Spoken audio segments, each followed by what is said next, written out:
Hello all my dear learners, I welcome you all to Unacademy. बेटा आज के session में मैं आपको बताने वाली हूँ वर्ल्ड प्रेस फ्रीडम के बारे में और ये डे कब सेलिब्रेट किया जाता है और रिसेंटली इंडेक्सेस रिलीज किए गए। आज के सेशन में हम इनके बारे में बात करेंगे। तो चलिए स्टार्ट करते हैं। This is very important from your exam perspective of your CUET और एनी कॉम्पिटिटिव एग्जाम, क्योंकि एग्जाम में डायरेक्ट क्वेश्चन पूछा जाता है। इंडिया की रैंक से, रिपोर्ट किसने रिलीज की, थीम क्या थी और पर्टिकुलर डे कब सेलिब्रेट किया जाता है। इस तरीके से डायरेक्ट क्वेश्चन एग्जाम में पूछे जाते हैं। तो चलिए आज का सेशन स्टार्ट करते हैं, which is about world press freedom index.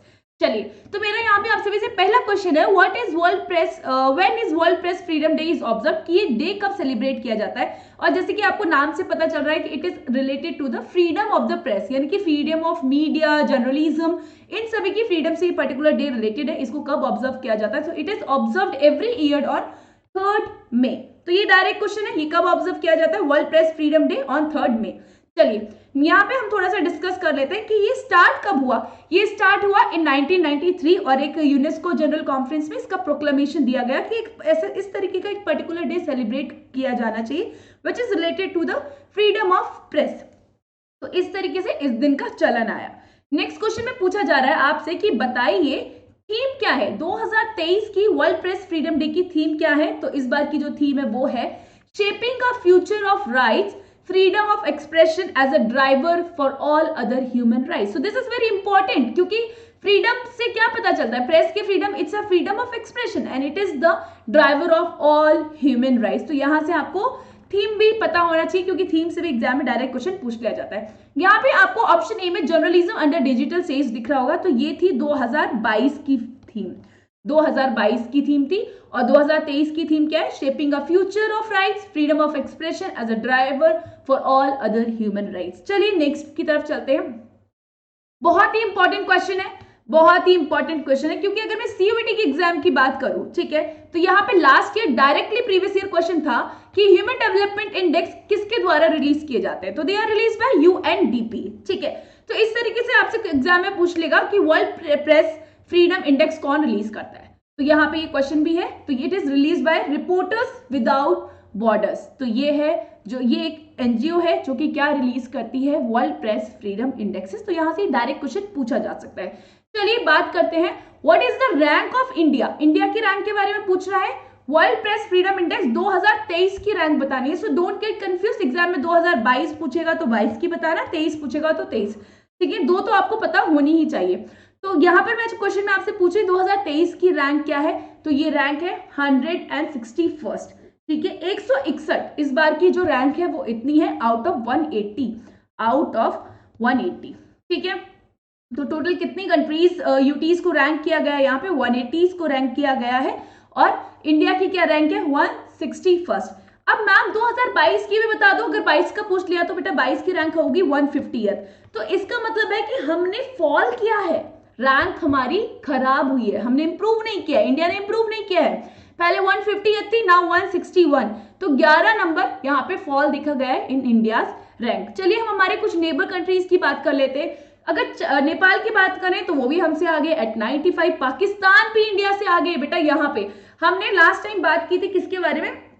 हमने वर्ल्ड हैप्पीनेस इंडेक्स के बारे में बात की थी, जिसमें भी हमने देखा था कि इंडिया से आगे था पाकिस्तान और इंडिया की रैंक क्या थी इसमें? 126 2023, ठीक है। वर्ल्ड हैप्पीनेस की बात कर रही हूँ यहाँ पे। और यहाँ पे अगर हम बात करते हैं वर्ल्ड प्रेस फ्रीडम इंडेक्स की, तो यहाँ पे भी पाकिस्तान, नेपाल, श्रीलंका हमसे आगे, जो हमारी नेबरिंग कंट्रीज है वो इंडिया से आगे है। इंडिया की लास्ट टाइम की रैंक में और अब तक फॉल दिखा गया है। और सिर्फ अभी नहीं, 2016 से जो इंडिया की रैंक है, it is keep on falling, it is keep on falling. तो यहाँ पे क्वेश्चन जो सबसे बड़ा उठता है कि बेटा क्या भारत की मीडिया आजाद नहीं है?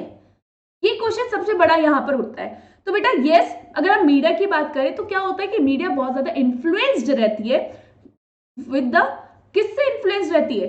देखो कई सारे मीडियाज जो होते हैं उनमें कई, अगर हम उनके शेयर्स की बात करें तो वो जो पावर होल्डर्स होते हैं उनके पास उनके शेयर्स होते हैं, पावर होल्डर्स के जो कनेक्शन होते हैं उनके लीडर्स के साथ होते हैं, पॉलिटिकल लीडर्स के साथ होते हैं। तो यहाँ पर देखा जाता है कि जो फ्रीडम ऑफ एक्सप्रेशन है when it comes to the media, वो थोड़ा सा सही नहीं है, ठीक है बेटा। और इसीलिए इंडिया की रैंक इस बार क्या देखी गई है? 161st देखी गई है फॉर 2023।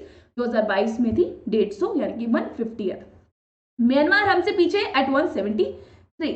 चलिए अगर हम कुछ फैक्ट्स की बात करें तो नॉर्वे, आइलैंड, डेनमार्क जो है वो टॉप 3 पोजीशन पे है। वियतनाम, चाइना, नॉर्थ कोरिया वो बॉटम 3 पर है। इंडिया की जो पोजीशन है वो कंसिस्टेंटली फॉल कर रही है। 2016 में जो इंडिया की रैंक थी वो थी 133 और आज के समय 2023 की अगर हम बात करें तो इंडिया की रैंक हो गई है 161। तो yes, we are keep on falling in this particular index which is not a good indicator.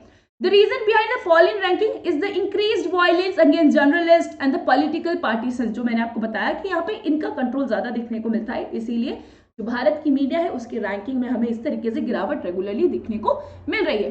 यहाँ पे बात करते हैं कि इंडिकेटर्स की बात कर लेते हैं कि किन इंडिकेटर्स के बेसिस पे मैम ये रैंकिंग की जाती है. तो यहाँ पे जो इंडिकेटर्स यूज किए जाते हैं रिपोर्टर्स के द्वारा वो है political context, legal framework, economic context, socio cultural context and safety. ये सारे इंडिकेटर्स के बेसिस पे ये रैंक्स दिए जाते हैं. तो जो भी इंपॉर्टेंट क्वेश्चन मैंने आपसे डिस्कस करे ये डायरेक्टली पूछे जाएंगे, आपको रैंक्स इंडिया की पता होनी चाहिए. चलिए बेटा, एक इंपॉर्टेंट अनाउंसमेंट है कि अनअकैडमी पे चल रहा है लर्निंग फेस्टिवल. अब आप यहाँ पे फ्री में ट्रायल के लिए प्लस का जो सब्सक्रिप्शन है उसको यहाँ पे अनलॉक कर सकते हो. ठीक है बेटा, अगर अनलॉक करने के लिए आपसे कोई कोड पूछा जाएगा तो use my code which is SJ100 which is SJ100. 5th में लास्ट डेट है यहाँ पर अपना एनरोलमेंट करने के लिए. ठीक है, चलिए अगर आप मेरे साथ CUT में बहुत सारे क्वेश्चंस की प्रैक्टिस करना चाहते हैं तो आप अर्जुना बैच में एनरोल कर सकते हैं. लिंक आपको हर बैच का डिस्क्रिप्शन में प्रोवाइड किया जाएगा. अर्जुना बैच में मैं बहुत सारे क्वेश्चंस करवा रही हूँ. पराक्रम बैच इज फॉर साइंस.